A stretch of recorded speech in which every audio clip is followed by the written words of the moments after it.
Hi and welcome. You're listening to the X22 Report. My name is Dave and this is episode 1354B and today's date is August 11th, 2017 and the title of the episode is The Pattern is Complete. The game is always played in the month of August.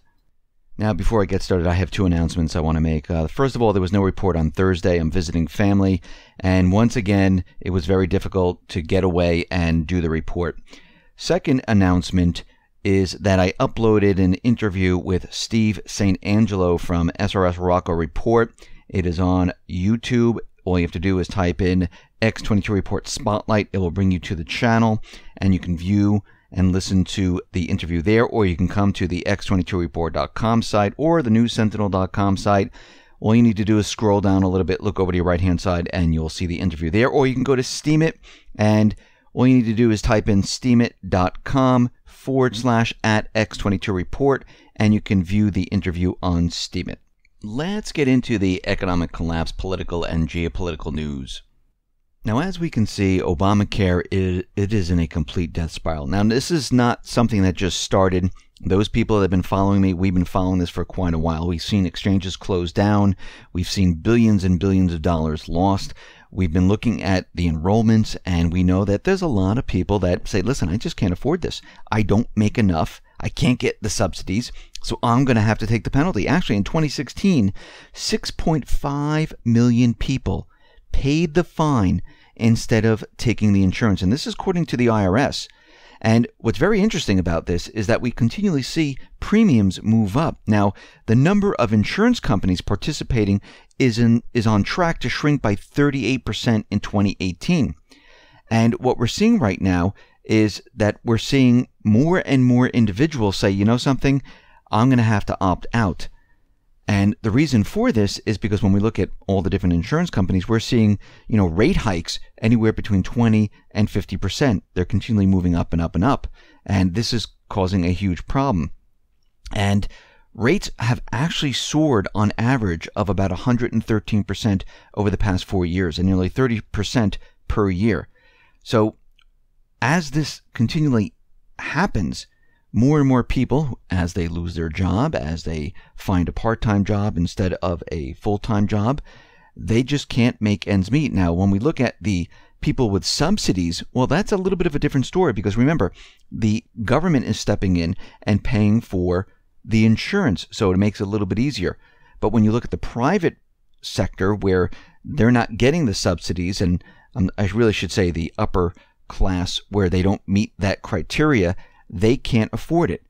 And they keep talking about all these individuals who are getting the subsidies, and they're talking about those individuals who are saying that, yes, they need this, they want this. But again, it's the government paying for all of this. They're not out there taking the money from their own pockets and paying for this. They're getting these subsidies compared to 6.5 million people who have to say, okay, can I afford $1,800 a month? And most of the people are saying, no, I cannot. And again, this all depends on, how many people are in your family, what plan you take.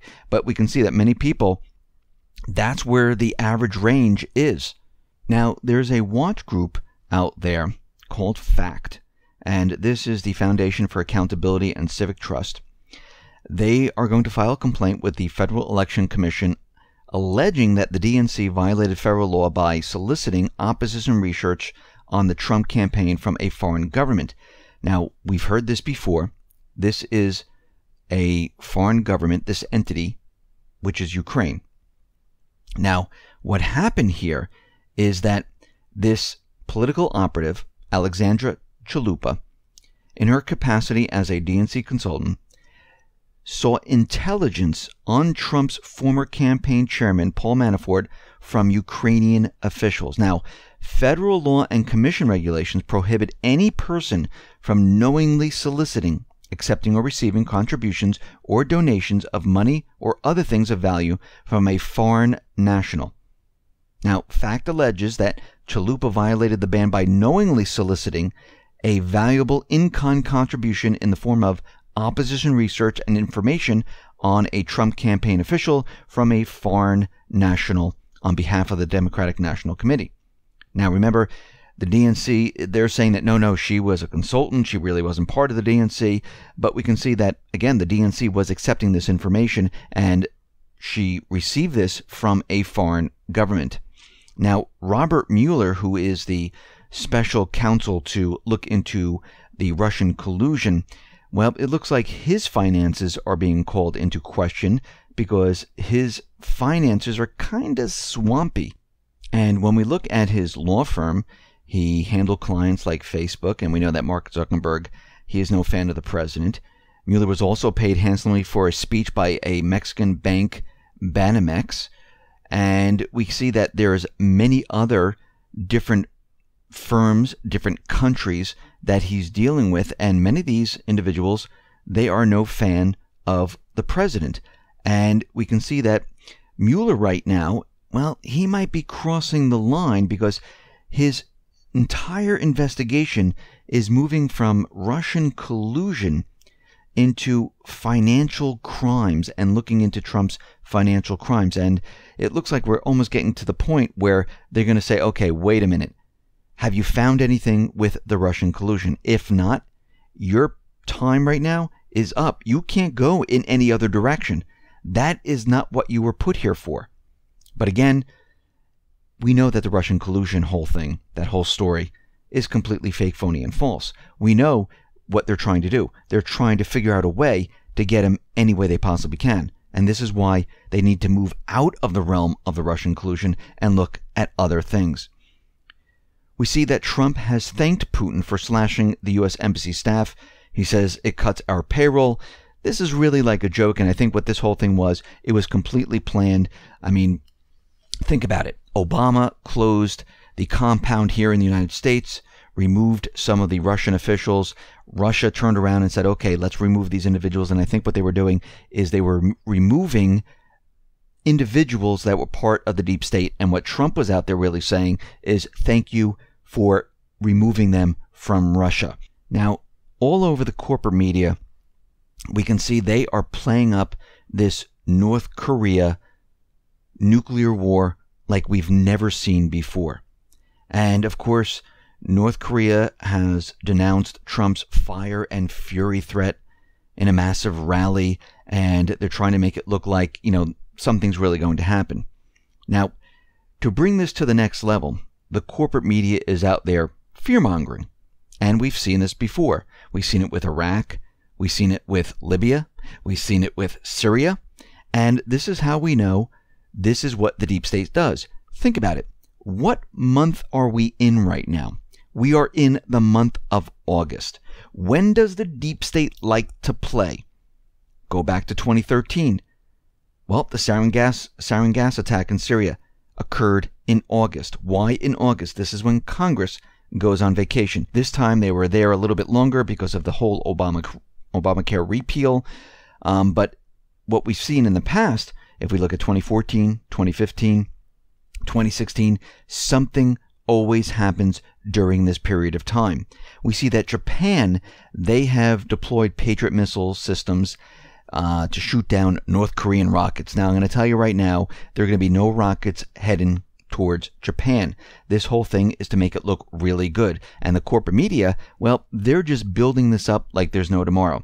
Now, what's very interesting about this is that the North Korean media, they announced that the leadership is finalizing plans for hitting Guam.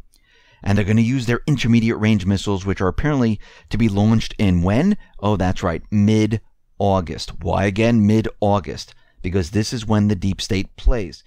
Now, do you really think North Korea is going to hit Guam with their medium-range missiles? Now, if you notice, they're specifically saying medium-range missiles because they really don't have an intercontinental ballistic missile.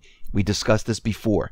That's why they're saying this. Now, let's think about this for a second. North Korea came out, they broadcasted all over the world that they're going to be firing an, intermediate medium-range missile at Guam. So they're telling the United States what they're about to do. Why would they do this at this point? Then the United States, Trump comes out and says, or the Pentagon came out and said, we have a plan already set up to go into North Korea if they actually do fire these missiles. We're going to use B-1B Lancer bombers, and they are on standby in Guam. So they're broadcasting everything that's going to be done. Does this make any sense whatsoever? If you're truly going to do something, and let's say North Korea, for instance, is truly going to attack someone, do you really think they're going to broadcast it? Do you really think they're going to say, hey, listen, we're going to use our intermediate range missiles. We're going to hit Guam? Because all those stories about hitting Chicago, hitting Alaska, those are completely fake, phony, and false. So the plan of a preemptive strike on North Korean missile sites with bombers stationed in Guam is absolutely ridiculous on the U.S. part, because they're telling North Korea exactly what they're going to do. So this whole thing doesn't make sense at all. This is propaganda that the deep state is creating and using the corporate media to create this entire story. Now, South Korea is out there, and they're saying, let's calm the situation down. The United States and North Korea should stop provoking one another, instead make an effort toward creating a new dialogue. China is out there saying they're not going to stand by for a regime change in North Korea. And you have to listen to what Trump is saying very specifically. If North Korea does something, then the United States will go into North Korea. He knows, so does Russia, so does China, that North Korea is not going to do anything. Lavrov is out there saying, listen, there is a joint Russian-Chinese plan to defuse the North Korean crisis, and we should stop what we're doing right now. We should freeze everything until we start discussing this entire plan. Both sides should stop making threats. So, is North Korea really going to attack Guam? No. North Korea, they will not nuke the U.S. territory of Guam. Why? Well, first of all, can it hit Guam? That's an open question. The small island is around 3,400 kilometers away, near the maximum range of the single-stage missile that North Korea first tested last May, and says it plans to use in this attack. So they're barely going to reach it. Weapons experts think it needs more tests before it can reliably deliver a nuclear device. First of all, do they have a nuclear device that they can place on a missile? Yes, we've heard the propaganda, but guess what? Do we have proof, hard evidence? No, we do not. Is Kim Jong-un insane? No, we know he's not. We know that he's doing all of this to protect North Korea. We know he's doing this and using nuclear weapons as a deterrent. This is why he continually is out there saying that if the United States does anything, and we know what he's talking about regime change in his country, because he's seen the deep state work before.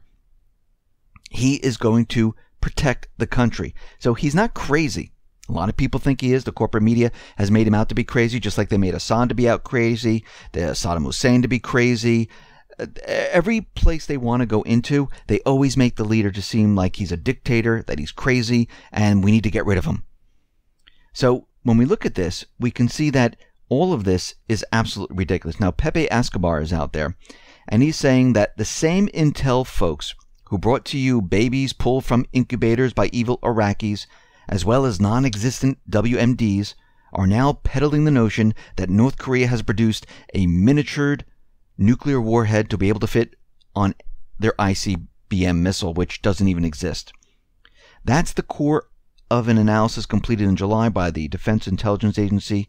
Additionally, U.S. intel believes that North Korea now has access up to 60 nuclear weapons.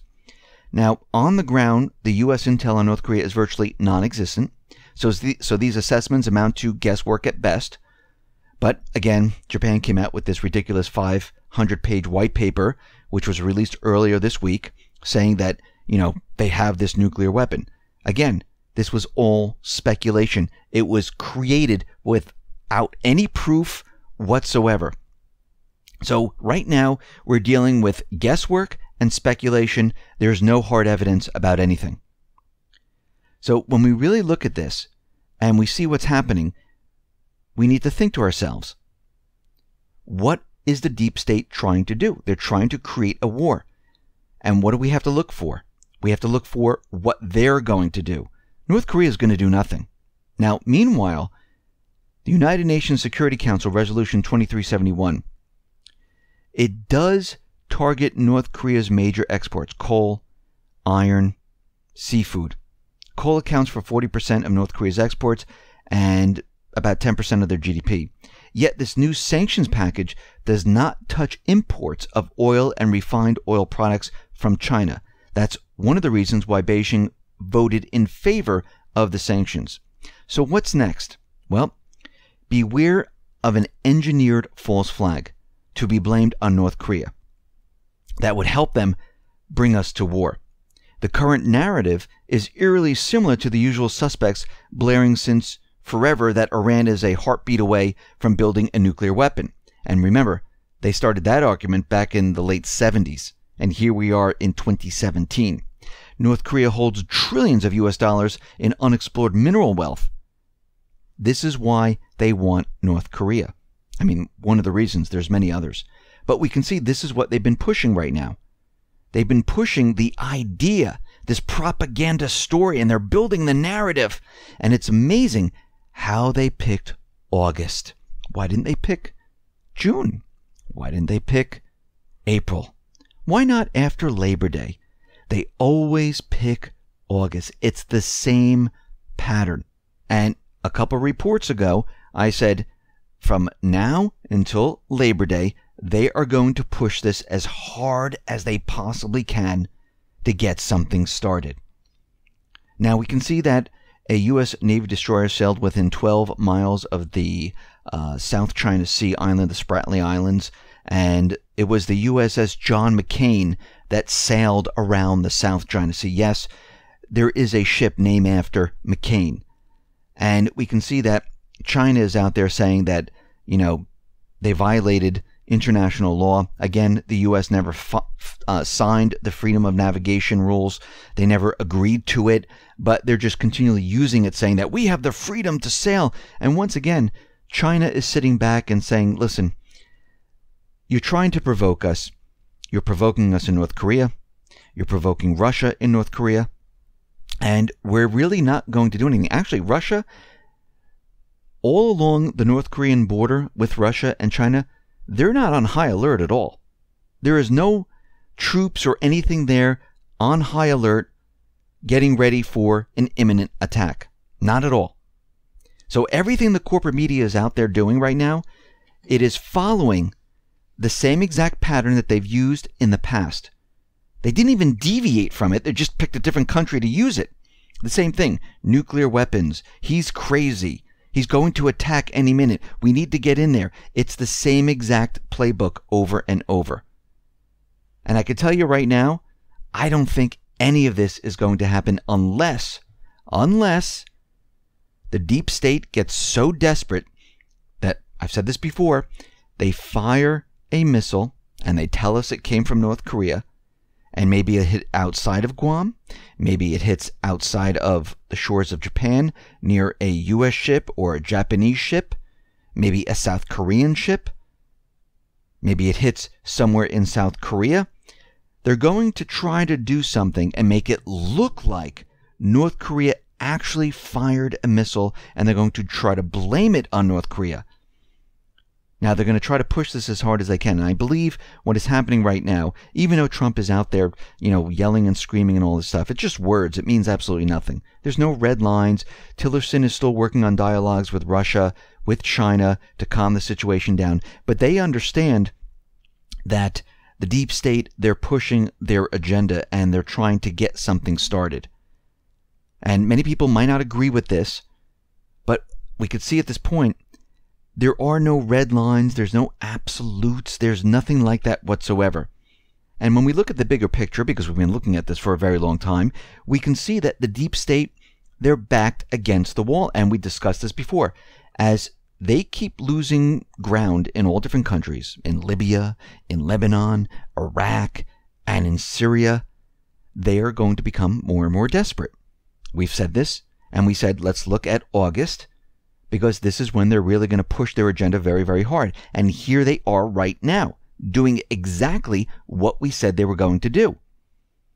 Now, what is happening out in Syria? Well, we can see that the rebel forces, they are losing a lot of territory. They suffered a large setback in southern Syria. They've lost the border along the Sweden-Jordan border. We can see that in Iraq, all those coalition bases they set up to fight the Islamic State, they're being closed down right now. And the Syrian army, they're poised to retake the last al-Qaeda-held district in Damascus. The whole thing is falling apart. The only thing they have left is North Korea. And what we're looking at right now is a false flag event. This is all they have left. They have the corporate media pushing this story. We have the deep state trying to push war with North Korea. And they're out there telling everyone all the plans and what's going to happen, who's going to get hit, which makes no sense whatsoever. Because from a military perspective, you never broadcast your plans. You never tell anyone what you're going to do. You might make threats, but you don't point to certain areas. But they have to do this because they like using the propaganda to convince people that this is really going to happen. Listen, everyone, thanks a lot for listening. Be well, be safe, and especially be prepared. Thanks a lot.